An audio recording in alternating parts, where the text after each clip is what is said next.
Bismillahirrahmanirrahim. Assalamualaikum warahmatullahi wabarakatuh. Alhamdulillahi hamdan katsiran thayyiban mubarakan fihi kama yuhibbu rabbuna wa yardah. Segala puji hanya milik Allah. Pujian yang banyak, pujian yang berkah, sebagaimana banyaknya kebaikan yang Allah sediakan di bulan Ramadan ini, sebagaimana berkahnya bulan yang mulia ini. Maka bersyukurlah kita kepada Allah telah memberikan Ramadan kepada kita semuanya. Mudah-mudahan Allah senantiasa mengistiqomahkan kita sampai hari Ramadan yang terakhir, dan Ramadan kita Allah terima sebagai amal soleh. Amin ya rabbal alamin. Salawat dan salam Allahumma fasalli wa sallim wa barik ala sayyidina Muhammad wa ala alihi wa sahbihi ajma'in. Semoga Allah limpahkan salawat dan salam kepada junjungan kita, kecintaan kita, Habibina Rasul yang mulia Nabi besar Muhammad sallallahu alaihi wasallam, yang beliau bersabda, khairukum man ta'allama al-Qur'an wa 'allamah. Sebaik-baik kalian adalah orang yang belajar Al-Qur'an dan mengajarkan Al-Quran. Terlebih lagi Bapak Ibu jamaah salat sunnah tarawih yang dimuliakan oleh Allah Subhanahu wa taala, bulan Ramadan ini bulan diturunkannya Al-Quran. Syahrul Ramadan alladzi unzila fihi Al-Quran hudan lin-nasi wa bayyinatin minal huda wal furqan. Bulan Ramadan, di antara kemuliaan Ramadan adalah karena di dalamnya diturunkannya Al-Quran, menjadi petunjuk bagi orang-orang yang beriman, juga petunjuk bagi manusia, hudan linnas, bahkan wabayyinatin minal huda wal furqan, menjadi penjelas dari petunjuk tersebut dan sebagai pembeda antara yang hak dengan yang batil. Maka kesempatan di bulan yang penuh dengan berkah ini, mari kita dekat dengan Al-Quran. Karena dalam hadis yang disampaikan dari Utsman bin Affan tadi, Nabi mengatakan khairukum, sebaik-baik kalian. Maka ahlu sunnah wal jamaah dari hadis yang mulia ini berakidah, beriktikad, berkeyakinan bahwasanya manusia itu bertingkat-tingkat kemuliaannya di dalam pandangan Allah, sebagaimana amal pun bertingkat-tingkat di dalam pandangan Allah Subhanahu wa taala. Setiap kita nggak sama. Bahkan orang yang berpuasa Ramadan pun tidak sama semuanya dalam pandangan Allah.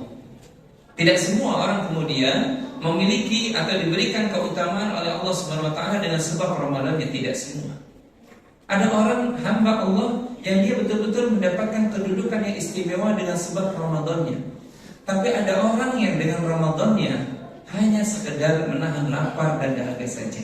Keberkahan Ramadan lewat begitu saja, luput dari kehidupannya. Padahal Ramadan umurnya cuma berapa? 1 bulan. Tapi ada orang yang gak mendapatkan ampunan, orang yang tidak pernah berinteraksi dengan Al-Quran, orang yang tidak pernah memanfaatkan malam-malam Ramadan dengan ibadah sholat sunnahnya. Maka sekali lagi dari hadis yang mulia ini, manusia itu, hamba Allah itu bertingkat-tingkat kedudukannya dalam pandangan Allah Subhanahu wa ta'ala. Karena Nabi mengatakan khairukum, sebaik-baik kalian. Berarti ada orang yang lebih baik daripada yang lainnya. Ada amalan yang lebih utama daripada amalan yang lainnya. Kenapa kita jadi mengerti jamaah yang dimuliakan oleh Allah, surga itu kata Rasul sallallahu alaihi wasallam lebih dari 100 tingkatan. Itu tentunya disesuaikan dengan apanya? Amalnya. Ada, Masya Allah, para penghafal Al-Quran, dia menempati kedudukan yang juga tinggi di dalam surganya Allah Subhanahu wa ta'ala. Tapi orang yang tidak menghafalkan Al-Quran, maka kedudukannya jelas di bawah itu. Mari kita raih dengan sebab Ramadan kedudukan yang paling tinggi di mata Allah. Salah satu sebab kedudukan itu adalah kita berinteraksi dengan Al-Quran kita. Maka kita lihat para salaf terdahulu, Bapak Ibu, kalau sudah masuk Ramadan, maka jangan tanya tentang Al-Qurannya. Imam Bukhari setiap siang selesai Al-Qurannya. Imam Al-Auza'i juga begitu. Imam Hasan Al-Basri kalau masuk Ramadan, bahkan beliau khatam berkali-kali. Bahkan imam besar Darul Hijrah Imam Malik bin Anas rahimahullahu ta'ala, beliau punya majelis yang namanya kitab muwatta'nya, kitab hadisnya. Kalau masuk Ramadan beliau tutup di majelis hadisnya. Ketika ditanya, kenapa wahai imam engkau menutup majelis hadismu? Jawaban sang imam sederhana, karena aku ingin berinteraksi dengan ini. Karena aku ingin berinteraksi dengan Al-Quran. Karena ini bagi para ulama, mereka ngerti sekali itu. Sebuah kelezatan, mukjizat yang luar biasa kalau orang berinteraksi dengan Al-Qurannya. Maka imam besar kita, Al-Imam Muhammad bin Idris Asy-Syafi'i, yang terkenal sebagai Imam Asy-Syafi'i, kalau masuk Ramadan bisa 60 kali hatam Al-Quran. Mereka merasakan kelezatan dalam membaca Al-Quran, berinteraksi dengan Al-Quran, karena mereka tahu tuh, mereka ingin meraih kedudukan yang paling tinggi di hadapan Allah. Sebab nabinya salawatullahi wassalamu alaihi bersabda, khairukum, sebaik-baik kalian adalah orang yang belajar Al-Quran dan mengajarkannya. Maka mari Bapak Ibu yang dimuliakan oleh Allah Subhanahu wa taala, jangan sampai kemudian Ramadan kita lewat dari Al-Quran. Baca Al-Quran, hafalkan Al-Quran, jangan jauh-jauh dari Al-Quran. Baca terus di bulan apa? Di bulan Ramadan. Demi Allah, selepas dari Ramadan, Allah jadikan kita cinta dengan Al-Quran. Al-Quran pun senang dengan kita. Tapi kalau Ramadan kita gak pernah menyentuh Al-Quran, membacanya pun hanya sekedar-sekedarnya saja, bagaimana mungkin Allah jadikan selepas dari Ramadan Al-Quran merindukan kita? Padahal ada pahala yang besar. Ada pahala yang besar yang disabdakan oleh junjungan kita salawatullahi wassalamu alaihi bagi orang yang membaca Al-Quran. Kata Nabi, iqra'ul Quran fa innahu ya'ti yawmal qiyamah syafi'an li ashabi. Bacalah oleh kalian Al-Quran. Lihat bagaimana Nabi SAW memberikan gambaran kepada kita membacanya saja ya. Belum ada tingkatan yang lain, membacanya saja. Karena Nabi hanya mengatakan iqra'ul Quran, bacalah oleh kalian. Faham atau belum faham, Nabi tidak sebutkan. Nabi hanya menyuruh bacalah oleh kalian Al-Quran. Kita belum tadabburnya, pahalanya begitu dahsyat. Nanti Quran fa innahu ya'ti yaumal qiyamah syafi'an. Quran datang memberikan apa? Syafaat. Itu baca doang. Apatah lagi kalau kemudian kita baca, kita tadabburi Al-Quran, pasti pahalanya jauh lebih besar daripada itu. Ya. Tapi kadang-kala kita malah malas membaca apa? Al-Quran. Ini fitnah di akhir zaman. Ramadan kita lebih sibuk dengan apa? Dengan pegangan ini, bukan dengan ini. Harusnya kita malu kepada Allah yang telah memberikan umur sampai merasakan berkahnya Ramadan, tapi hari-harinya diisi dengan ini. Kita asik mengisi waktu Ramadan kita sampai berbuka, kita buka ini terus. Padahal apa manfaatnya ini dibandingkan mukjizat ini? Ayo kita koreksi diri kita semuanya. Sudah sejauh mana Al-Quran bagi diri kita? Kalau Al-Quran senantiasa kita dekat dengan kita baca terus, demi Allah dia pasti merindukan kita. Bahkan sampai orang yang membaca Al-Quran, sampai lisannya membaca Al-Quran, maka Al-Quran akan menghiasi lisannya, menghiasi hatinya, menghiasi akalnya, bahkan menuntun apa? Menuntun kehidupannya. Dan Al-Quran kita itu, jamaah salat sunnah tarawih, itu dibaca, dipelajari, bukan sekedar apa? Ditaruh, diletakkan di masjid-masjid kayak seperti ini. Ini diletakkan, ini amanah semua, ini wakaf ini dari orang-orang muhsinin, kan gitu ya. Dibaca apa tidak? Dibaca, sehingga menjadi pahala buat yang mewakafkan Al-Quran. Al-Quran itu dibaca, nyampe di lisan kita, basah lisan kita dengan Al-Quran. Al-Quran itu beradanya di hati kita, di dada kita, sehingga hati kita menjadi tenang. Al-Quran senantiasa menjadi apa? Pedoman bagi kita di dalam melangkah setiap harinya. Itu yang menjadi hudan lil muttaqin, dia petunjuk bagi orang beriman. Jangan Quran sekedar ditaruh saja. Ditaruh di masjid nggak pernah dibaca, ditaruh di rumah nggak pernah dibaca. Saya yakin dan percaya jamaah sekalian, ini pasti di rumah lebih dari satu Quran ada, betul atau tidak? Pasti itu. Nggak ada yang sekedar cuma satu, enggak, pasti lebih dari satu Quran ada di rumah. Bahkan yang lebih mengenaskan, Quran hanya sekedar ditempel saja di rumah dalam bentuk kaligrafi. Ya, di rumah biasanya kaligrafi apa Pak yang ditempel? Hah? Apa? Nah itu tahu, ayat kursi. Tenang Ustaz, rumah aman dari setan. Setannya lewat aja. Karena Qurannya cuma sekedar apa? Ditempel. Nggak pernah ada di dadanya, nggak pernah ada di lisannya. Ya. Bagi setan bukan soal perkara ditempel ayat kursi, bukan. Apa bedanya kita nempel ayat kursi di dinding rumah kita dengan kalau tetangga sebelah kita itu pakai apa rumahnya kan? Feng apa itu? Ya itu. Ya, tanda bulatan-bulatan, apa bedanya?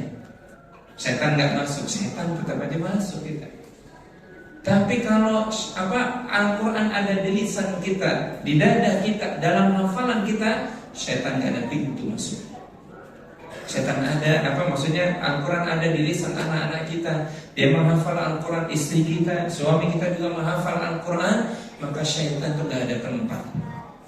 Maka betul kata sahabat Nabi yang mulia Abdullah ibn Abbas radhiyallahu anhu, hati yang tidak pernah membaca Al-Quran kalbaitil kharib, seperti rumah yang kosong, yang nanti akan menempati adalah orang lain, maksudnya jin. Hati yang kosong dari Quran, maka yang menempati itu makhluk yang lain. Wajar kalau kemudian banyak orang yang kemasukan, kerasukan. Itu karena apa? Dia nggak pernah dekat dengan Qurannya. Wajar kalau kemudian anak-anak kita kata-katanya kotor. Kenapa? Karena nggak pernah diajarkan kalimat-kalimat Tuhannya. Nggak pernah ada di dalam hafalan anak-anak kita. Wajar kalau kemudian yang keluar dari lisan mereka adalah kalimat-kalimat yang keji, yang kotor, yang jorok dan seterusnya. Waliyadzubillah. Maka ini kesempatan besar di bulan Ramadan agar kita menempati kedudukan yang istimewa di dalam pandangan Allah, menjadi khairukum, sebaik-baik kalian, maka kita dekat dengan Al-Quran. Hadis yang mulia ini pun kata para ulama memberikan faedah yang kedua, bahwa Quran itu dipelajari. Quran itu apa? Dipelajari, baru diamalkan. Karena Nabi mengatakan khairukum man ta'allama al-Quran, sebaik-baik kalian adalah orang yang mengajarkan Al-Quran, belajar Al-Quran dan mengajarkan Al-Quran. Tahapannya itu adalah belajar Quran dulu. Maka bagi kita ini yang belum bisa baca Quran, dan ini ternyata banyak kaum muslimin yang belum bisa baca Quran, pantes di Ramadan gak pernah dibaca. Udah begitu dia malu untuk belajar. Jangan malu Pak, Bu. Kalau belajar Quran jangan malu. Walaupun umur sudah sepuh, umur sudah di atas 50 tahun, kalau kita diberikan hidayah oleh Allah tetap belajar Quran. Ya jangan malu untuk belajar apa? Al-Quran. Kenapa? Karena Al-Quran nanti akan memberikan syafaat ini. Yang benar, sebelum kita mengajarkan Al-Quran, kita belajar dulu Al-Quran. Para ulama dulu mereka belajar tentang Al-Quran, dari mulai makhraj hurufnya, cara pengucapannya, mereka belajar kalimat-kalimatnya, mereka belajar tentang isi kandungan yang ada di dalam Al-Quran. Baru mereka mengajarkan. Semua ilmu bukan sekedar tentang Al-Quran, semua ilmu tingkatannya belajar dulu baru mengajarkan. Maka kata para ulama, tidak boleh seseorang mengajarkan sebuah ilmu tanpa dia harus menguasai, tanpa dia terlebih dahulu menguasai ilmu tersebut. Enggak boleh. Jadi seseorang itu harus apa? Belajar dulu tentang ilmu sesuatu. Kalau dia mau menyampaikan fikih, maka dia belajar fikih dulu. Kalau dia mau menyampaikan tafsir, maka dia belajar Al-Quran dulu, belajar tafsirnya dulu. Kalau dia mau menyampaikan sejarah, maka dia belajar dulu tentang sejarah. Dia menyampaikan hadis, dia belajar dulu tentang hadis. Baru kalau diizinkan dia sudah selesai ilmunya, maka dia mengajarkan. Dan rasa-rasanya ilmu Al-Quran gak bakalan pernah selesai. Betul atau tidak? Dari dulu sampai sekarang Para ulama mendalami Quran gak pernah selesai. Inilah mukjizat Al-Quran, dipelajari terus oleh jutaan manusia, tapi ilmunya tidak pernah habis. Kenapa demikian? Karena Al-Quran kalamullah. Quran itu firman Allah. Ya. Dan maaf, ilmu Allah tidak bertepi. Oleh karena itu, sekali lagi kalau kita mempelajari ilmu ini, Allah jadikan kemuliaan buat kita. Ya. Allah jadikan apa? Kemuliaan buat siapapun yang akrab dengan Al-Quran, belajar Quran, mengajarkan Al-Quran. Dan kita sering mendengar ya, kata para ulama, siapapun yang berinteraksi dengan Quran, entah itu dia belajar Quran, dia mengajarkan Quran, gitu ya, maka ini pasti mulia. Malaikat Jibril itu malaikat yang Allah serahi amanah menyampaikan Quran dari langit kepada Muhammad SAW. Dengan sebab Al-Quran, malaikat Jibril itu dijadikan sebagai pemimpinnya para malaikat di alam malaikat. Ya, malaikat Jibril itu yang paling dekat dengan Allah. Salah satu sebabnya karena Jibril membawa Al-Quran. Ya, dan dia menjadi apa? Imamnya para malaikat di alam sana. Ini yang yang harus kita sampaikan. Bukan seperti video-video yang kadang-kala kita suka belajar dari YouTube nih. Kebanyakan kita juga belajar dari apa? YouTube. Ya, ini jelas keliru besar. Kalau ada yang mengatakan iblis itu dahulunya adalah malaikat yang ribuan tahun beribadah kepada Allah. Cuma karena satu kesalahan, iblis diusir dari surga. Dari mana dia dapat itu? Seakan-akan dia pengen bela iblis. Iblis dulu taat beribadah, gitu kan? Iblis itu pemimpinnya para malaikat, bahkan Jibril di bawah iblis. Ini dari mana ini?